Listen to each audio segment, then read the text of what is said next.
What's up, everyone? This is Edric Snow, and once again, joining me today, we have the Clanking Dragon. Yo, what's up, everybody? Today, we're going to be reviewing Season 2 of House of the Dragon and sharing our thoughts on the season. If you haven't done so already, make sure to go check out our latest episode where we revisit the first season. Let's get into it.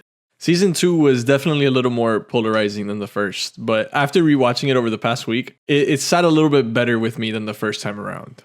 I think my problem with it when it first aired was that I had to wait a week for not a lot happening. Like the pacing is weird where one episode it'll be like we have tons of action, we have Rook's Rest, and then another episode we're just kind of chilling. Like there's nothing is moving the plot forward. Whereas if I could just sit down and binge watch it, it feels like it flows a little bit better. Yeah, I feel the same way. I think it definitely sits better if you just watch it, if you binge watch it, because the pacing is a little awkward, but if you just hit it all in one go, I feel like it flows a little bit better, but it's a little bit weaker when it's week to week and you gotta wait, especially in the second half of the season where there's not much going on and it kind of drags on a little bit. Yeah. It's kind of more of a harder watch at that point. Yeah, and when you read the books and you have, different expectations on where you would have ended the season, right? I wasn't very thrilled with where they left off. I'll say that. Yeah, I definitely want to get into that later on in the episode. But let's start off with what we think went right this season. I think season 2 got off to a hot start. The first episodes were really good, in my opinion. And one of the main reasons for that was Blood and Cheese. It really drove the plot forward in a really chaotic way.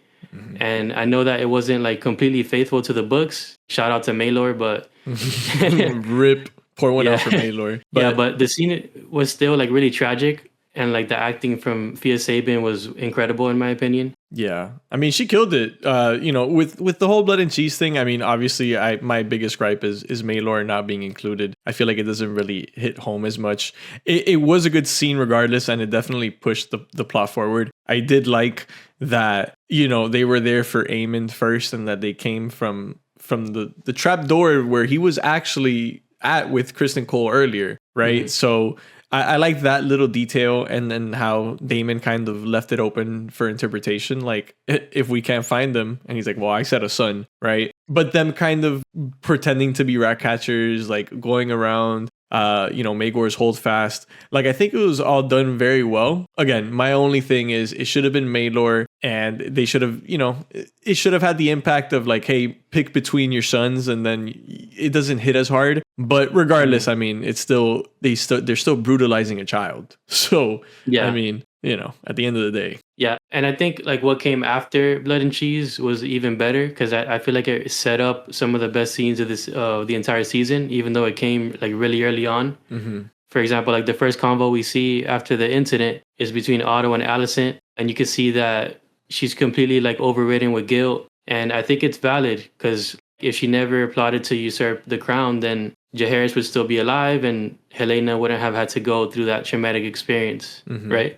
Yeah, and it's even more traumatic because she was hooking up with Kristen Cole while it happened, and Helena ran in, and she was more worried hey, did you see anything? She wasn't, it was that was her priority. Yeah, exactly. Hey, what are you doing here?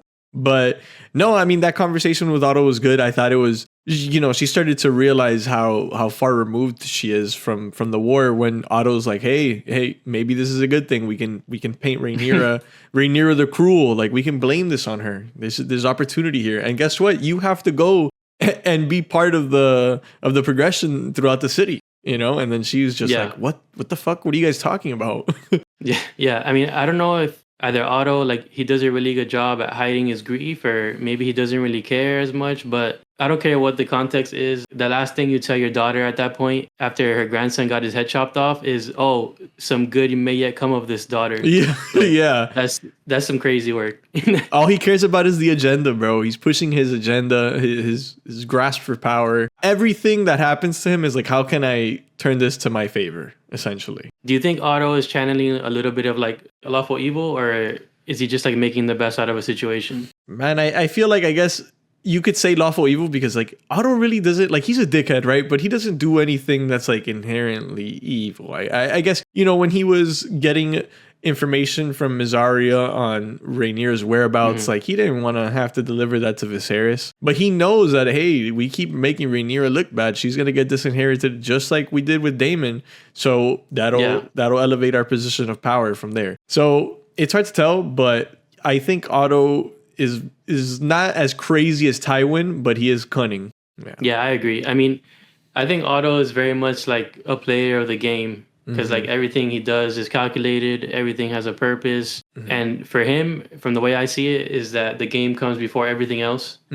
So like while Alicent is like having a panic attack and Aegon is ready to like burn everything to the ground, Otto was thinking of, you know, how are we going to paint Rhaenyra in a bad light? If you want to call that lawful evil, then maybe. Yeah. But you can't really argue with his results up to that point because he basically ascended his family to the highest seat in the realm, you know? Yeah. And while the royal family is out there, you know, just trying to survive and make things happen out of this awful situation, you know, the Kingsguard, the Lord Commander, Kristen, is just out there roaming, picking on his other, you know, on Eric, I don't know which one.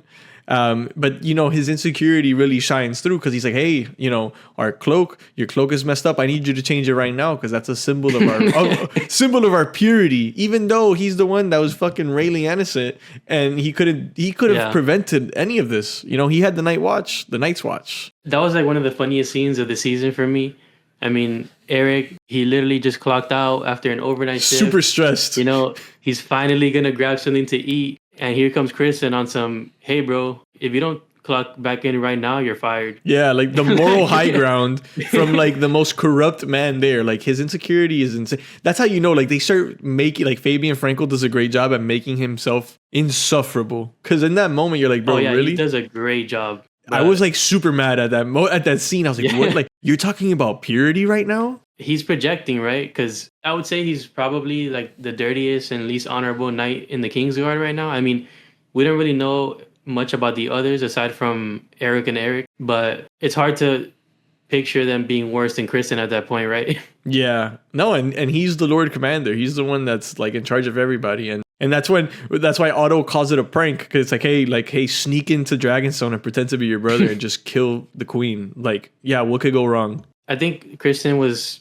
definitely projecting because like if you give him some truth serum there, he'll tell you himself that he's a shit knight, right? Yeah. I mean, we see it later on, like with him and Gwaine Hightower, you know, while they're camping around Rook's Rest and you know, they're on their way over there. You know, before Rook's Rest, he's like ready for war and everything like that. And then after, you see he's like a broken man. He's like, yo, like once the dragons are out there, like it's over. He starts to question his vows. He's like, isn't everybody corrupt? So, you know, he's a very flawed character, but he gets better, I guess, later on. Yeah, they kind of turn him into the thinking man in the second half of the season. Yeah, he's all of a sudden philosophical, bro. After all the shit he's done. Yeah, every time he's on screen, he's reading Socrates, like literally though. Bars. And Gwaine Hightower just looks at him like, dude, you're talking about fucking my sister, but you know what? The way you say it is just like such a bleak way of looking at life. And he just sits down and is like, wow, you are depressed. Yeah, he's like, honor is just something that disappears in the mist of the morning. Yeah, it's like, wow. Something along those lines. Bleak philosophy there, honestly. Yeah, but like if you were Eric in that moment, how would you have responded to Kristen? Man, I guess like that's your Lord Commander, and like the way he was throwing out accusations of treason, like, dude, back then, like whatever they say goes. If they're saying you're being charged with treason and like enough people in the family like believe it, like you're gone. Your life is over. So at that point, you kind of have no choice but to do it. But I guess like Eric also, you could tell he's like a little bit more timid. He just stuck around. Like his other brother is the one that like said, no, like Aegon is a menace. Like I can't support this. I'm out of here. Mm-hmm. So this one is a little bit more like he does what he's told. He'll ignore atrocities. He ignored that Aegon just had bastards all over, you know, the street of Silk. That he was okay with watching, you know, 12-year-olds kill each other with filed teeth and nails. So yeah, I mean, I don't think he would have done anything different. I think if they would have told him to go, like he's going. So I mean, I think he probably saw things a little bit more black and white than his brother did, because he swore to Aegon. He, in his mind, the eldest male should be the heir. More traditional way. And then for Eric, he probably thought that it's a little bit more ambiguous than that because Viserys put Rhaenyra to be his heir. So that's that whole like conflict between them, right? Yeah. But I agree. yeah, on the other side of the board, you have this conversation between Damon and Rhaenyra, and this one hits a little bit different because for the first time in a while, or maybe in their lives, like they were completely honest with each other. So like Rhaenyra says she doesn't trust Damon, and Damon doesn't feel like Rhaenyra has what it takes to be queen. Yeah. How long do you think they've been holding that in? Oh, dude, Damon has been fighting his demons since season 1. He tells Rhaenyra herself, he's like, hey, like, the only reason you were named heir was to spite me because he wanted to put me in my place. And he really believes that. He believes that that's still his rightful place. And that, like you said, Rhaenyra, she doesn't have what it takes. He'll say, like, the mother, like, struck by grief while the queen shirks her duties. Right? He's like, hey, like, yeah, your son's dead, but we got to get to Harrenhal and we got to start making moves. Like, wake the fuck up, you know? So, yeah, I mean, you can tell that he has been frustrated because, like, if he was king, he's like, yo, like, I'm setting the dragons loose. We're doing this. We're going. He tells Rhaenys, he's like, turn around. You just got back. Get back on. We're going to go to King's Landing right now and we're going to take out Vhagar. Like, if it was on him, he'd be doing shit different. Loki, I mean, one of them probably would have died in that fight, but Vhagar probably would have took the L. Yeah, if you ask me, like, that would have been crazy though. Caraxes and Melees. Yeah, like just let's go cross like Blackwater Bay real quick and just light up King's Landing and kill the biggest dragon. But I mean, that's one of the reasons why Rhaenyra can't trust Daemon, right? Because I don't think he gets that part of ruling. He's that one friend in the group where you can't take anywhere because he's always a hothead. Yeah, I mean, like he murdered Rhea Royce thinking that it would get him runestone. Right after he took Rhaenyra to a brothel to ruin her reputation, like just so he could marry her. And now he's like somewhat responsible for murdering a child. Yeah. But the worst part is that Rhaenyra suffers all the consequences. Yeah. That's why Rhaenyra just can't take it anymore, right? Yeah, I mean, in his eyes, the ends justify the means, but that's not the case for Rhaenyra. And he doesn't give a fuck, though. He's like, I'm doing whatever I want. Yeah, like Targaryens can do what they want. He's always on that tip. Yeah, no, he's a dragon rider. Who's going to tell him otherwise? Yeah, I mean, like, one of the sad parts is that, like, Daemon is supposed to be, like, one of her most trusted allies. Like, one of the biggest reasons she married him was because she knew that she couldn't stand the chance without him, right? And like he let her down. So I think she did the right thing by calling him out. Yeah, and then he just storms off. And that's why, you know, Simon Strong questions him. And that's why in the finale she has to show up because it's like, you're raising an army. Yeah, is it for me or for you? You know, like what are you what are you doing? So yeah, man, it's all up to interpretation in Rhaenyra's eyes. And he's just trying to figure it out while he's over there. Yeah, I mean, so up to that point, do you think Daemon was actually serving Rhaenyra? Or was it just a case of as long as our interests were aligned?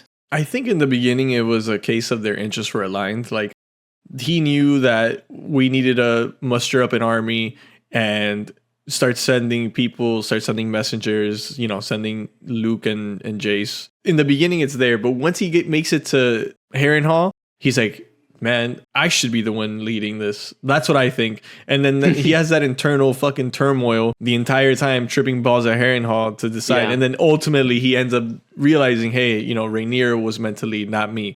But like that was like his entire arc this season was like being in the blender over, should I rule? Should she rule? Like, what am I doing? You know? I think he knows deep down that he'll never be king, but I don't think he ever really moved on from that or like accepted that. And I think that's the biggest reason why he ends up fighting demons at Harrenhal for the entire season. Because like he wouldn't have been able to serve Rhaenyra faithfully, like if he never got over that, you know. Yeah, and that's why he sees like a young Rhaenyra. We see Millie Alcock back in the flashbacks because that's when he started pretty much traumatizing her. Yeah. And Viserys, we see a lot of Viserys because he feels like he should have been leading because Viserys was weak, even though he loved his brother.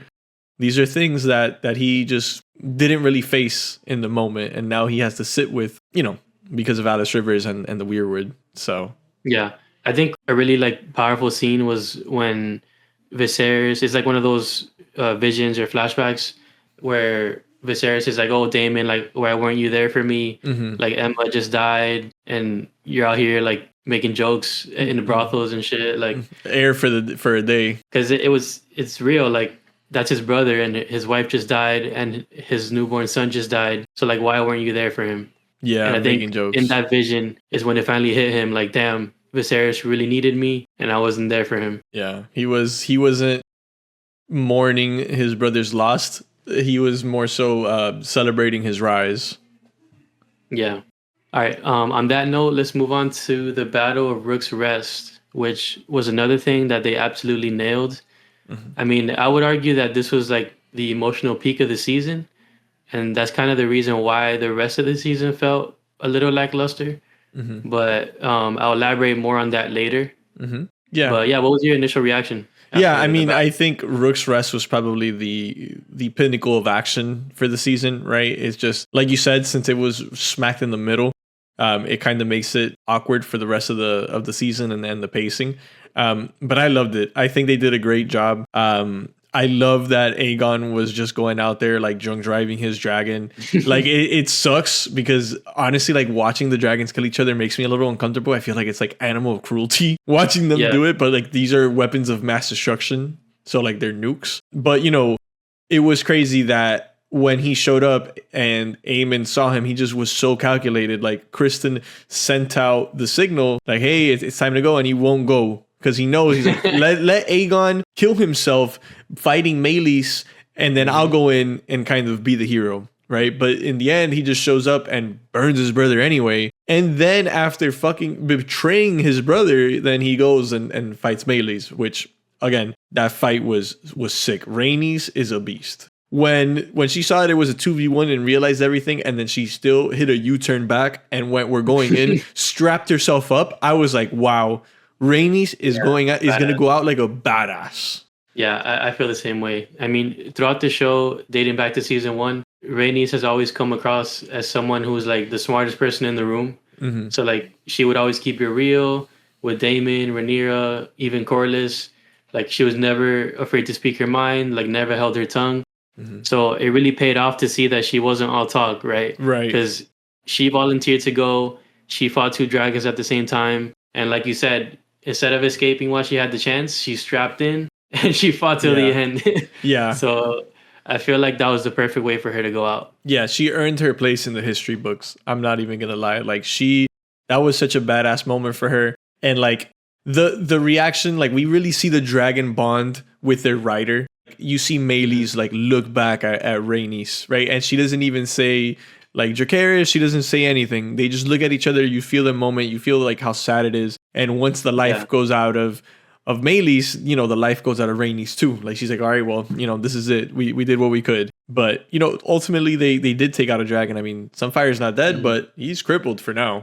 Yeah. Do you think Rhaenys knew she wasn't coming back when she flew out, or I think that she for did you sure thought had she a had- chance. Yeah, I think she had a chance. I think the only, like, when she knew that it was over was when she strapped in and hit the U-turn back to fight 2v1. Like, when she did that, I was like, oh, okay, she's ready to die. She's, like, with it. So that's why I say, like, I'm like, she's a fucking legend. One of the top tier characters this season, by far. Yeah, for sure. I mean, I think she knew it was a wrap. Just the way that she embraced Meleys before they head out.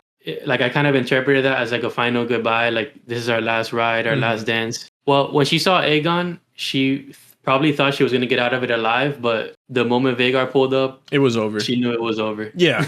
Yeah. And that's not even like Vhagar was like burning Sunfire too, but even then it's like Vhagar that she's just a sniper, bro. She's coming at your neck no matter what. That Yeah. sneak attack move that she always does. It's just like, how are you gonna beat that? Yeah, I mean, even in the council scene, like right before they decided who was gonna go, everyone was like, "Oh, like they're begging you to act, Rhaenyra. Like you need to do something." That's when like she volunteered. So that's why I interpreted it as a like she knew it was a trap. They knew it was coming. You know what I mean? So whoever they sent was probably gonna die, in my opinion. Yeah, that's the thing. Like Kristen and Aemon had this shit plotted already. And that's the thing. Like Aegon had no idea this was happening. He just got drunk. He went to seek help from his mom, like crying, and she just ignores him. Like she still has a bunch of resentment for Aegon and doesn't want to, you know, show him any love. She doesn't even like her son, right? Like he's a piece of shit. So he, in that moment, she treats him like shit, and then he's like, you know what, fuck this. He slams the glass. He's like, we're leaving. And then he has that nice moment with Sunfire. Like Sunfire's giving him a little boop, like such a happy-go-lucky dragon. What a great combo we are. And then he just drunk drives and gets him fucking killed. Not killed, but you know, gravely wounded. So there's a reason why Alicent told him to do nothing, right? because he's useless. he's useless. So, which is why, like you were saying, he kind of wanted to prove everyone wrong by showing up to Rook's Rest, saving the day. But the problem is that he pulled up without telling anyone. Like he knew that Eamon and Kristen had a plan, and he pulled up anyways. So like instead of just sitting back, letting Kristen and Eamon handle it, instead he gets himself cooked. Yeah. And just like that, his little 5 minutes of fame were over. Yeah, man. He's like, I'm gonna be the hero. I'm the king, right? Like, you know how like Tywin tells Joffrey, like, any man who calls himself king is no true king. He's kind of like on that tip. He's like, I'm the king. I'm going out there. I'm gonna stop the stupid little war here, and me and Sunfire will do it. Right? Like when they were talking about the blockade, he's like, no, you don't got to worry about the blockade. I'm going to burn that shit to the ground. Yeah, just saying that in public. Yeah, like to the small folk. He's like, yeah, don't worry. Vhagar's going to go blast that shit. Don't stress it. Yeah. Let's pivot to Kristen, because I feel like, you know, for most of the show, we've seen him fail at his job or like act up time and time again as like a Knight of the Kingsguard. But this guy, well, he's a shit knight, right? Like I was saying before, but he does have a talent for violence. And Rook's Rest is where we finally got to see that he's a lot more useful away from politics. Put this man on the battlefield, give him a sword, and just watch him go to work. If it weren't for Aegon ruining their plan, like they would have walked away from Rook's Rest with no casualties, beside like from the men on the ground, and they would have gotten rid of Melees. Just think about that. Like if Aegon never butt in, Kristen and Aemon would have pulled off like a masterclass. Yeah. No, I mean, I think Kristen is talented, right? I think he has a strong military mind. He's a good general. I mean, we see it from even before when he stops at Duskendale, beheads the Darkland leader, the head of the household. Yeah, takes their men and goes to Rosby, starts adding their levies to theirs. He has a plan, and he knows that Rhaenyra has no choice because, first of all, like Lord Staunton is on her council, right? Second of all, he's just across, like he's a stone's throw away. Like they were hoping that it would be Rhaenyra like on Cyrax. 30 minutes away. Yeah, like they were hoping that, like, please be Rhaenyra, show up on Cyrax so we can smoke you, But it was Rhaenys and Aegon ruined the plan. But I think Kristen is cooking. I think he's putting in work. Like he has good plans. He's just a dickhead. And it's funny because the show kind of like nerfed him a little bit when you think about it. I know that like he technically beat Daemon at the tourney like in season 1, but in the books he's even more of a menace. He jousted against Eric and Eric, beat both of them. He also fought Harwin strong and broke his bones at a melee or whatever. I mean, like, he might be like Captain Inso in the show, but this guy's a savage. Like, yeah. I would not fuck with him. Yeah, you don't want to see him on the opposite side of a field. Yeah, and then like you need him to lead your army, because then you have like the spoiled rich people, right? Just because of their name, like Gawain Hightower was like, yeah, I'm gonna stay at an inn, and that's why when Baela shows up on their dragon, and then Kristen gets mad, he's like, no fucking inns, like this is what we do. We're in the fucking trenches, like act like it. Yeah. And then how Gawain would be like, oh, we have to strike at night. He's like, no, fuck that. We're going right now, right? Like you need that military savvy that he has. He's bloodthirsty, but he's good at it. Yeah. I really like that contrast of like he might be like a shitty person, shit knight, but he's a really good asset when it comes to battle. He got hands. He got hands. Yeah, you want him on your side, basically. Yeah, 100%. So, all right, let's talk about the dragon seeds. Oof. So, how do you feel about the different ways that they claim their dragons? Yeah, I mean, so for me, the funniest one was Ulf, right? Because he kind of just ran for his life and ended up accidentally finding Silverwing. I did mention it briefly in the last episode, but I do think that they really emphasized Ulf like stepping on the egg sack and like all that scent and smoke got released. You think it was a scent thing, yeah? Yeah, and then I really do think that like that scent stuck to him, and that's why Silverwing was like fucking around with him, or like maybe she felt his personality and she would boop him and push him. Opened up a little bit more. Yeah, it was like and then he went and then he had a joyride and went all the way to King's Landing, right? Like I think it's hilarious. I think his character is gonna be interesting. I think he's also a dickhead. Like they're already showing flashes of that with like, hey, bring the little birds, or like, oh, knights, they will comport themselves in our table. Like, oh, then make me a knight then. Yeah, make me a knight then. Like he doesn't like, he does not care. But I thought that one was fun. In like a short amount of time, they made Ulf really unlikable. Yeah, like in the beginning, you kind of like him because he's like, oh, like we're not eating shit. You could tell, and he's kind of like a troll. Like all he does is make jokes. So who knows if he's actually, Targaryen lineage or not? But he has like silvery hair, and he got the dragon. So Yeah, I mean, I'm a fan of how like they explored the different ways in which a dragon could be claimed, because it's not like they have a textbook and it's like a proven science, right?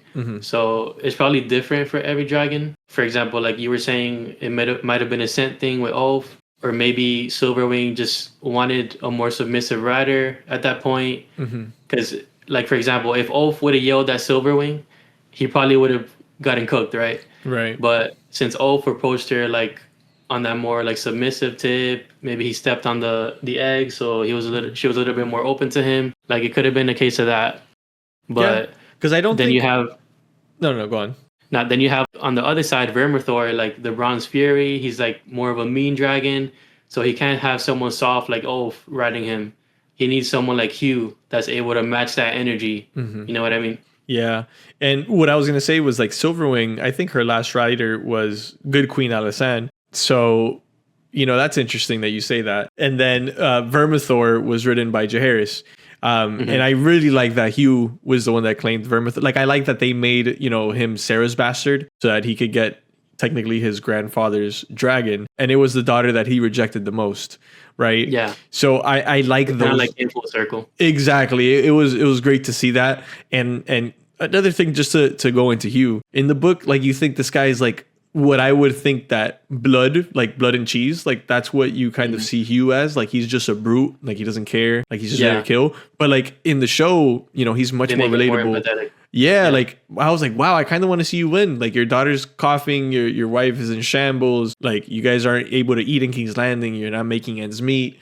The king is telling you he's going to give you money, not giving you shit. So they're really building up that he's the champion of Team Smallfolk tip.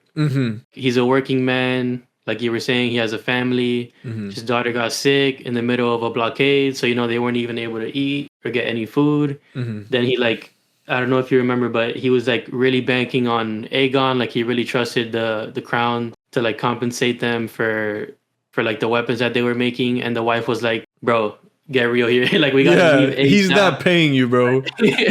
But he's like, nah, just wait like a couple more weeks or whatever. Yeah. But yeah, I feel like they're really building up that Team Smallfolk. Yeah. He's the champion. And then like somebody that does what he has to do to protect his family. Like when Rhaenyra sends the ship for food and he just sees a random guy with like lettuce or whatever, he just starts wailing on him and takes his shit. He's like, nah, bro, if there's nothing left, I'm taking this shit. There's some left for me. So by any means necessary here.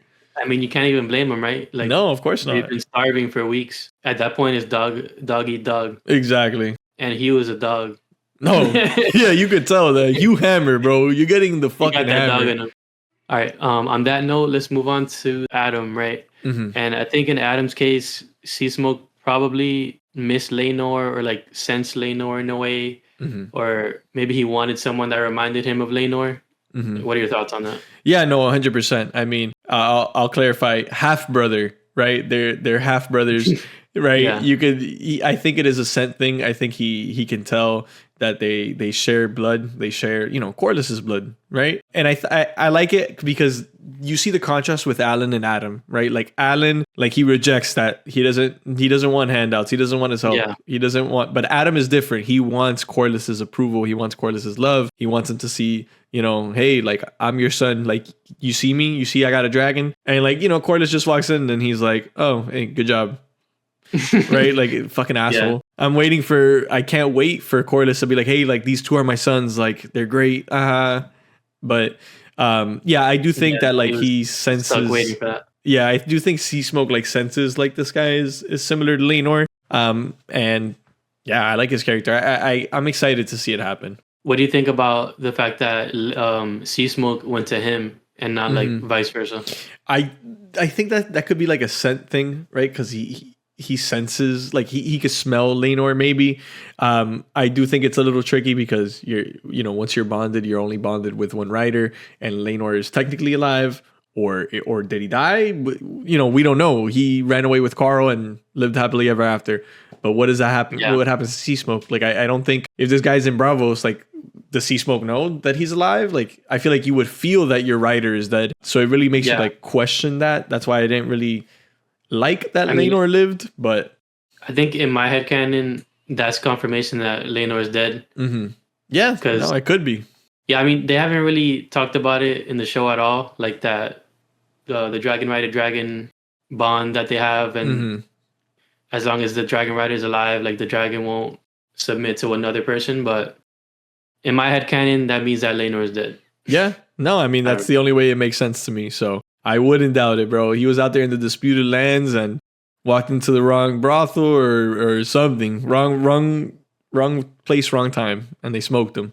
Yeah, and I don't think it's a coincidence that in season 2, Mysaria was like, "Oh, Sea Smoke has been restless of late," or something along those lines. Like, I think that was the moment where he probably sensed that Laenor was dead. Yeah, no, you're right. And that's the moment where he was just doing donuts and around the air, like around Dragonstone, and just screeching and like terrorizing the fishermen. But it just so happens that that's where Adam was, collecting fucking seashells or something. I don't even know what he was doing out there. Yeah, he just won the lotto that day. Yeah, no, literally. Life changed instantly. Yeah. How do you feel about the red sewing in general? Like, as far as Rhaenyra setting it up as kind of like a desperate attempt?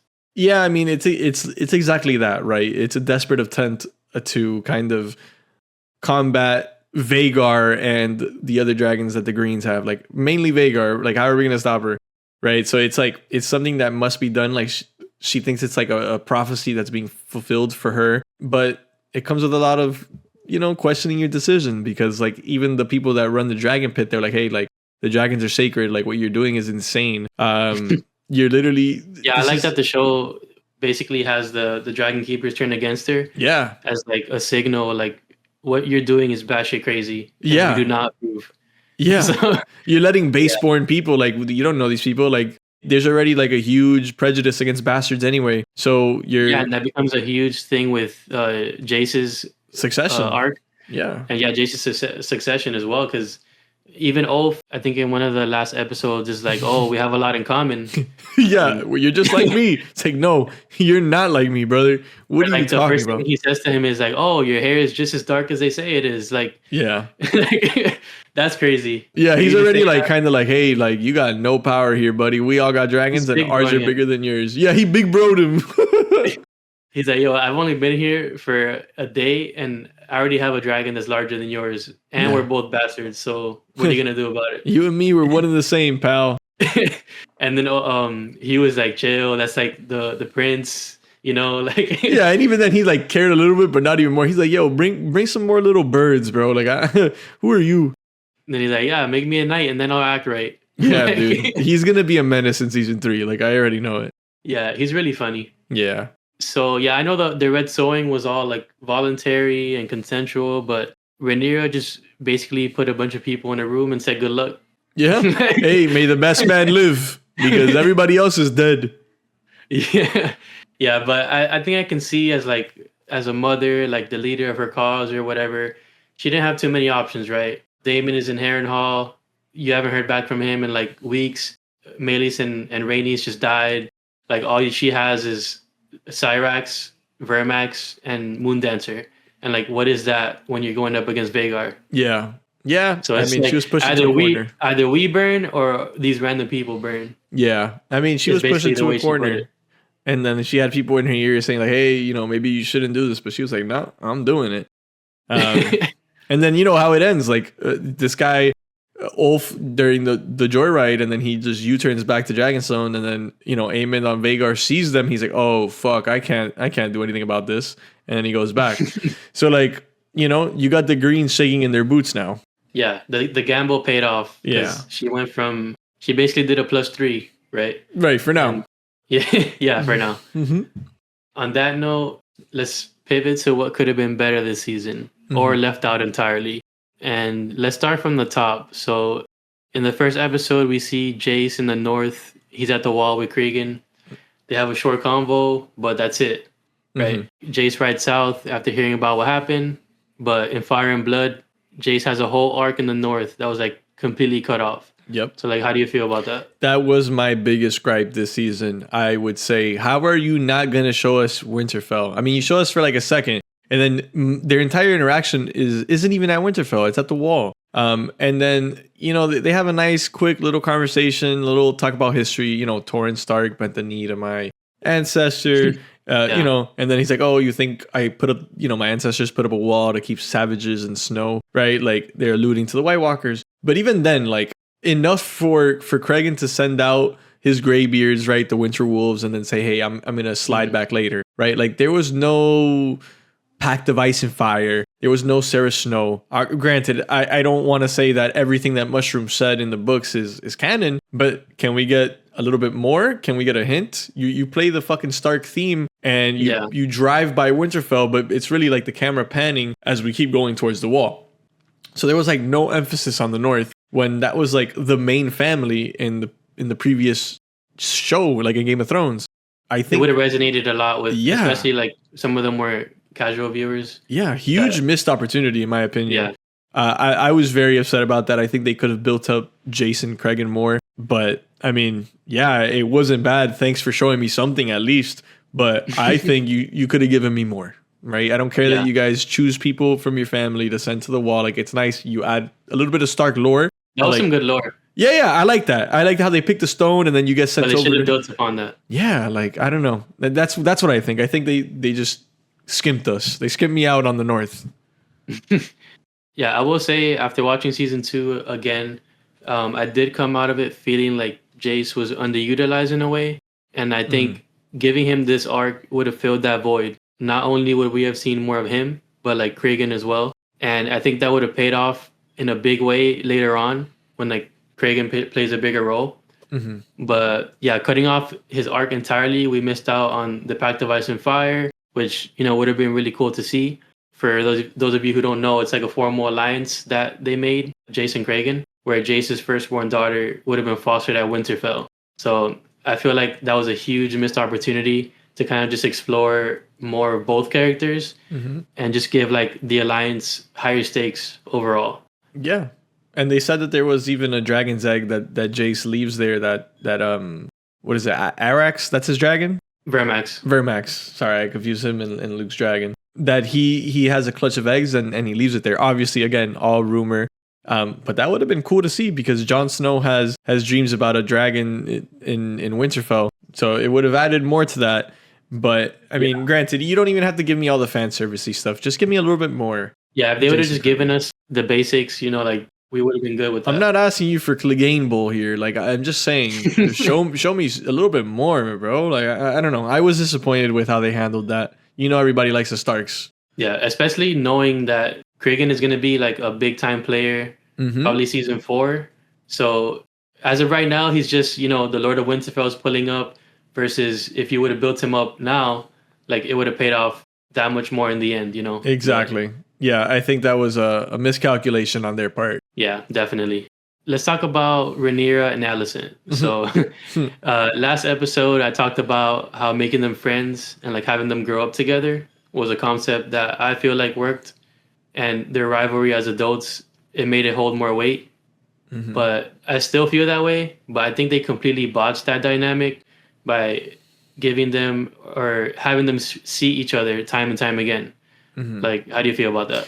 Yeah, I mean, I feel like if they wouldn't have met, not only did they meet once, they met twice, right? Like very unnecessarily. I don't even think they needed to meet up once. I think we started the war. That's it. You fuck. Oh, no, definitely. It's fuck you, and it's on site, and we should have ended it there. I don't know what Ryan Condo and the showrunners were hoping to gain from that. I'll say I had the same reaction as Jace when he found out that Rhaenyra went to King's Landing, went to the Sept. Yeah, like what do you like? You could have been killed. Like, yeah, that was all of us. That was the audience. Yeah, no. Jace played that like, yeah, like what the fuck are you doing, right? And then the second time, Alicent's like, hey, let me go to Dragonstone. Are you also insane here? Like, guys, just you made your decisions. We don't have to keep like tiptoeing and pussyfooting the war. Like, it's too late.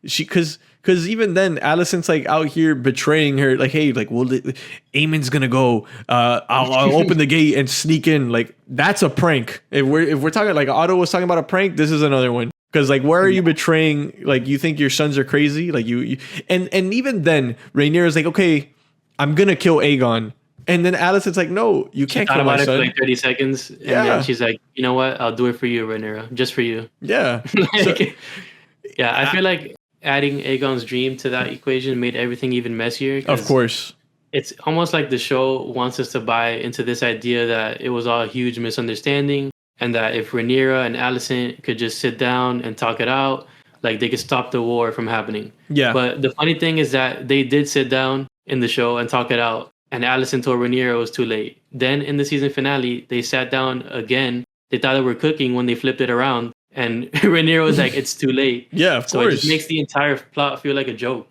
yeah. You know? It's pointless. I would have liked it so much more if Alicent was more of like a Cersei like character. Like Cersei owns her Oh, for shit, sure. bro. I wish Alicent was more like that. I don't know. I How don't much? get it. Even if, like, let's say, in a perfect world, if let's say Alicent would have ended up doing that, but later on, I think even that would have been better. Because let's say she was still playing the game, still Team Green to the end this entire season, and then, well, I don't want to get too much into season 3, but let's just say later down the line, then she flips or realizes she was wrong or whatever, or regrets her actions. That would have made more sense than it's the middle of the war and all of a sudden you're gonna flip sides. Like it doesn't make any sense. Yeah. No, I think that kind of butchers your character, man. Like, Yeah, I think that's the biggest problem of the season because like you can't try to make a war feel epic, but then turn around and tell us it's all one big mistake, right? How much better would it have been if Rhaenyra knew about Aegon's dream, knew about like the implications and the consequences and the stakes, and she decides to avenge Lucerys anyways, or she decides to avenge Rhaenys anyways. Like it would have said much more about her character, in my opinion, and it would have been much easier to buy than whatever they're trying to sell us. You know? yeah, I mean, it's like in season 2, like, or not even season 2, season 1, when like you were talking about Rhaenys, when she was pretty much stuck there, and Alicent's like, hey, declare for Aegon or you're not fucking going anywhere. We're barring this door down. Like, she tries to be nice, but at the same time, it's like, hey, we're nice, but if you're not on our side, we're gonna fucking kill you, or we're not letting you leave. Yeah. While we're on the topic of Alicent, what are they doing with her? Like, where do we go from here? Like, I'm really curious to see what they have planned for Alicent because she basically waved the white flag. So where do we go from here? Like, Yeah, no, I mean, I don't know. I think she's so indecisive that like maybe when Rhaenyra shows up, like I don't know exactly how they're gonna do it in the show. Like Rhaenyra is probably gonna keep her maybe in Maegor's holdfast, or maybe, you know, have her stuck in like a tower cell or something. But I don't think she's going to the black cells right away. Especially if they do, you know, if she opens the gates or whatever the case may be. Yeah, I mean, honestly, I think she's a lost cause at this point. Like, I don't see a version of this where they can salvage her character like in a meaningful way, and it really sucks because Alicent, like you were saying, she's supposed to be one of the main players on Team Green, and the show basically stripped away all her power, all her influence, and I kind of get what they're trying to go for, but I just don't think it makes good storytelling at all. Yeah, no, I mean, I agree. I think they, you know, even like that episode where she had a Rickard Thorne from the Kingsguard take her out into like the Kingswood, and it's like, how long are we gonna be out here? It's like, I don't know, a couple weeks, like just chilling out here in the river. And fun fact, Rickard Thorne is an ancestor of Alistair Thorne. Fuck that guy. But you know, you see that the Targaryen loyalist is Yeah. deep in him, right? And It goes deep. It runs deep. it runs deep, bro, because his ancestor was a Kingsguard for them. But just had to sneak that in there because fuck that guy. But I thought that was an interesting fun fact. But you know, like that episode, it's like she's out here like trying to kind of purify herself and like get away from the war. Let me just go for a swim let me touch grass, right? Let me touch grass and try to rethink what the fuck I'm doing here. And that's how she kind of arrives to, let me go see Rhaenyra, huh? Maybe that'll work. Yeah, I mean, Alicent, she, you know, they built her out to be someone who has all her stakes in the system. She did everything by the book, and like all of that came at the expense of like her happiness or whatever. And like as the story progresses, we see that it amounted to nothing. So like you were saying, she isn't happy. She's out here touching grass because all of a sudden she's nobody. Like she's the Queen Dowager. Like she's stripped of all power, all influence. And I don't think that's a horrible character arc. but I just don't think it works in the way they executed it. It would have made a lot more sense if it broke down later in the story. Yeah. And I don't want to spoil any like potential events, but I'll just leave it at that. Yeah, no, I mean, it's like she kind of got nerfed, just like Damon. Damon got nerfed. He was stuck at Harrenhal for like he was stuck at Harrenhal for God knows for how long? The entire season, just fucking tripping balls. I think that shit dragged way too long. Drinking weirwood paste. Yeah, and like sleeping on a weirwood tree. Like I like that, I like it, but I felt like it just dragged way too long. It's happening during like the most important moments. Like Willem Blackwood is out here committing crimes under your name. He's in front of you telling you like, hey boss, I killed this guy for you. and he's like, he doesn't even know what's going on. He sees like it's Alice Rivers walking by, but he sees Lena. I don't mind that he was tripping, and I don't mind that it ended with him, seeing the Weirwood thing where he sees Daenerys and he see the visions, he sees Bloodraven, and then he has a realization like, hey, Rhaenyra has to rule in order for this to kind of work out. So I like that it got there. Yeah, I think the little added bits of lore throughout the Harrenhal arc were cool. Like I like them. But I don't think Ryan Condal or like the showrunners understand the way that George wrote Daemon, because like there's a reason why Rhaenyra wanted Daemon back in season 1, right? Mm-hmm. It's not just that they were like in love or whatever, but she didn't think she stood a chance. That's a man to be feared without Daemon. Daemon has experience raising armies, being a leader of men. And I didn't like that he needed this little kid, Oscar Tully, to help him raise an army. Like, that just doesn't make any sense. And Oscar Tully checked him in front of everybody. Yeah, this is the same guy who, 20 years later, he still has people in the City Watch that are loyal to him. Mm-hmm. This is a guy that led men at war in the Stepstones. And now you're telling me that this guy who he just hit puberty and he's helping Daemon raise an army. That just felt off to me. Yeah. It's because he was tripping balls the entire time because he couldn't even think straight. And then he kind of understood like, hey, like you want the army, you got to let Oscar Tully fucking dog you a little bit in front of his vassals so that people respect him. And like, I'm glad that Daemon kind of took that one on the chin because I feel like normally he wouldn't. But it's like he was nerfed because since he was tripping, he couldn't run that shit like he wanted to, right? Obviously, I think it was because he went in there with the intention of probably raising it for himself, and then he had that inner turmoil, like, oh, what am I going to do? Is it for her? Is it for me?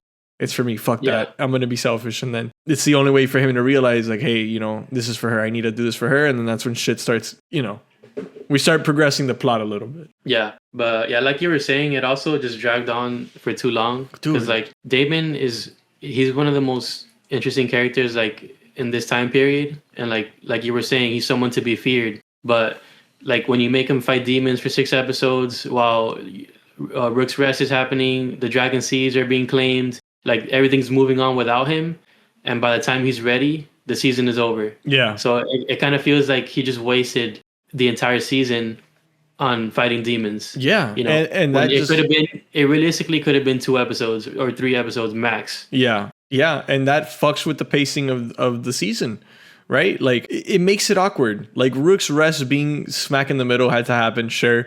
But, like, the finale being, Rhaenyra showing up and, like, hey, here's your army that we spent the entire season getting for you. Like, that finale doesn't deliver. Like, if they were smart, they would have ended it with the Battle of the Gullet, right? But obviously, they want to fucking start it off season 3 with a bang. But it's like, that gives the impression of, season 1 ends and it's like, okay, time for war. And then season 2 ends and it's like, okay, now for real. Like we did a little bit. Like, oh, we're not getting this time. We're not getting this time. Like we killed the dragon already.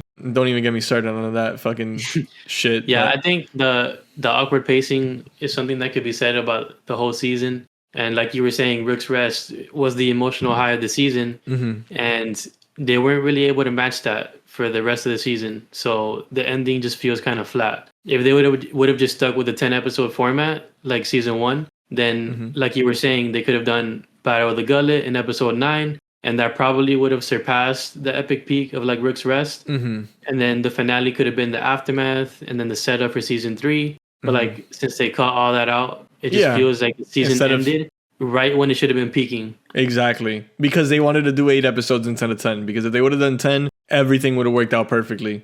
Yeah, if they would have just, stuck to the script, like literally and metaphorically, everything would have just been a lot better. Yeah, I don't know. I didn't think the finale delivered, and I think that's why so many people were upset. Granted, I don't think that they're gonna make the same mistake twice. I do think season 3 is gonna be a lot better. Pacing wise, content in general. I mean, we'll see, right? But that was just the awkwardness of the pacing of season 2, and it could have all been fixed if they just did 10 episodes. Honestly, Definitely agree. You don't think it'll make for like an awkward start to season 3 though? yeah. I mean, the very first episode, we're gonna get tossed into war. I don't know. I guess it would have been better to start off with the aftermath of the Battle of the Gullet. Whatever they end up doing, which will probably be the Battle of the Gullet episode 1, they can't make the same mistake they did this season. Yeah, no, and I really don't think that they will. Season 2 was just kind of awkward, and they were probably still thinking, are we going to do 3 seasons? Are we going to do 4 seasons? It left a lot. Yeah, now they know, right? So there's no bullshitting now. But yeah, I mean, overall, I do think it was good. I just, certain things here and there, people hated it more than I thought they should. I'll say that. Yeah, I agree. After watching it for the second time, like in preparation for the video, it definitely sat better the second time around than the first. Mm-hmm. I agree. So, I mean, now that we're getting closer to the end, right? I think we should kind of end the conversation with kind of like, on a brighter note, like the top 3 moments, I guess you could say. All right. And I guess I'll start with one of my top moments. Eric versus Eric, the Cargill twins fighting in Dragonstone, right? Like I did say that I hated that Kristen just took out his anger on Eric and said, hey, like go kill the queen and put the entire task of the war on his hands.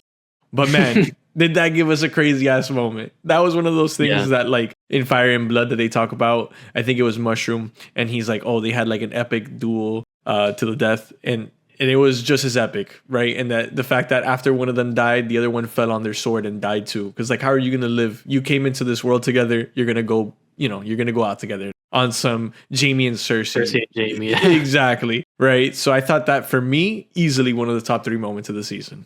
Yeah, I thought it was really tragic, really great moment. I mean, these guys were twins. They trained together their whole lives. They grew up together, and now they're forced to kill each other, Mm-hmm. And it's because of their own like code of honor. So like one sworn to Aegon, the other to Rhaenyra, and neither one of them is wrong for the side they chose. It's just sad that they ended up killing each other, Yeah, no, the Dance of the Dragons truly kind of split the realm in half, and it just shows you on like a more intimate level, right? How much it really did split the kingdom, that even twin brothers were forced to choose and kind of die by choosing these sides. So yeah. And I feel like that was kind of a metaphor from George for the entire dance, because at the end of the day, it is House Targaryen fighting itself, right? Yeah. Like the show literally opened up with Rhaenyra's dialogue, like the only thing that could take down the House of the Dragon was itself. Yeah, of course. So, I mean, and these 2 family members killed each other over the Dragon House. So yeah. Another scene that really stood out to me this season was Aegon dismissing Otto and making Kristen his new hand. I love that scene because it was just like really satisfying to see all of Otto's hard work. Like years of plotting, scheming, and it just blew up right in his face. Because like the one thing he didn't plan for was for Aegon to be such an idiot. Like, yeah, if only he would look at him. And you could see it written all over his face. Like the actor did a really good job of portraying just how like annoyed, done, disappointed he was, like all at once.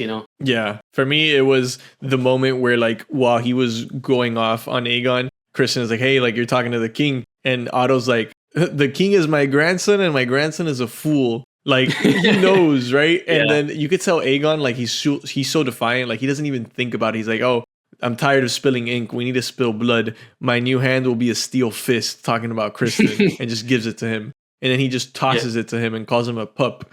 Like, man, Otto's actor was so good, bro. I love that scene. That was great. I loved it. And like you said, you get to see everything he worked for just crumble before his eyes.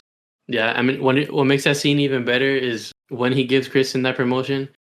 It's just hilarious because Kristen just keeps failing upwards. Like, it doesn't matter. It doesn't matter how many times he like breaks his oath. Like he just keeps getting promoted. Like I'm the hand of the king now, I guess. He went from just a regular guy to the Kingsguard to Lord Commander of the Kingsguard. Now he's hand of the king. Like this guy is just on the ladder to success. Like, Yeah, no matter what he does, he's like, man, I can't fuck up. and one of the funniest moments of that scene was when Aegon was like, "Oh, Sir Kristen Cole has acted," and then Otto was like, he turns around, he's like, "And what did Sir Kristen do?" Yeah, and then when he said the plot, he called it a prank. And he's like, "Oh, he's gonna dress up as his twin and infiltrate Dragonstone. Genius, brilliant." And that was like the moment where Otto realized he's just surrounded by idiots. Yeah, he's like, "Fuck, like, dude." Just to be undermined by his own grandson. Like, yeah, all of that shit down the drain, bro. For an ungrateful grandson of his. All right, so last we have Rhaenyra confronting Daemon at Harrenhal, and I like this scene for two reasons. One being that it feels like the most decisive decision that Rhaenyra made all season, and the second being that I feel like Daemon really deserves to be at the head of the army after like everything he went through that season. What do you think? Yeah, no, I mean, I thought it was a great scene. My only issue with it is that it's the last scene, right? Because I think that we should have been shown a little bit more before closing out the season. No, but it was a good scene. And another thing that I liked is in preparation for that, Alfred Brune was pretty much trying to betray Daemon or betray Rhaenyra, like with Daemon. Yeah. Like, hey, we need a man to lead. And this is already at the point where Daemon had made up his mind that he was going to be with Rhaenyra. So you hear like the weird whisper traitor, and then you see when she shows up and everybody's bowing, the camera really like pans out to Alfred Brune and like just focuses on him like, oh fuck, like I messed up, and then he just gets on his knees. Yeah. So it was cool, and it was cool to see like all of the Riverlands and Rhaenyra finally has her army. And like you said, she shows up and she has she brings Sea Smoke with her. So they're like, hey, like, we're not fucking around. We got dragons here. Like, what are you guys doing over here? Yeah, I mean, I think that was like one of the only times in the entire season where there's no debate, like no meeting of the council, right? No asking for permission. Like she just gets on Cyrax, brings Sea Smoke, and she confronts Daemon. Yeah, like that's kind of the energy that we needed Rhaenyra to have the entire season. So it was just good to see her flip that switch toward the end. And I hope there's more to come from that in season 3. Yeah. She tells Daemon, like, leave me again at your peril. Like, that's the last time you fucking leave. Yeah. And then on the other side of that, you have Daemon. Finally, he's ready. After 6 episodes of fighting demons in that castle, he's back. Like, when I saw that scene, I felt like he was back. Yeah. And that's kind of like that moment that I was waiting for the entire season. And it's just a shame that the season ended there, but like it gets me hyped for season 3, because a focused Daemon is something that the other side doesn't want to see. Like he's one of the most dangerous characters in the show, Yeah, no, 100%. I mean, the rogue prince in action is what we all want to see, dude. That's why everybody gets so frustrated that like he was pretty much stuck. He was hypnotized and he couldn't do anything. So again, now that he finally snapped out of it, and then now is when we end it. So, yeah, I mean, I'm excited for season 3. I can't wait to see him like locked in for real. They're scared. They should be scared of what Team Black is about to cook up. Locked in Daemon, hands on his knees, looking up. Yeah, leaning forward. He's ready. He's holding the control up. Like, that's it. It's over for them. Yeah. All right, that's going to do it for this one. Make sure to go check out the Clanking Dragons channel. I'll leave a link in the description, and be on the lookout for our next episode, which will be a preview of season 3. And we'll see you guys in the next one. Peace.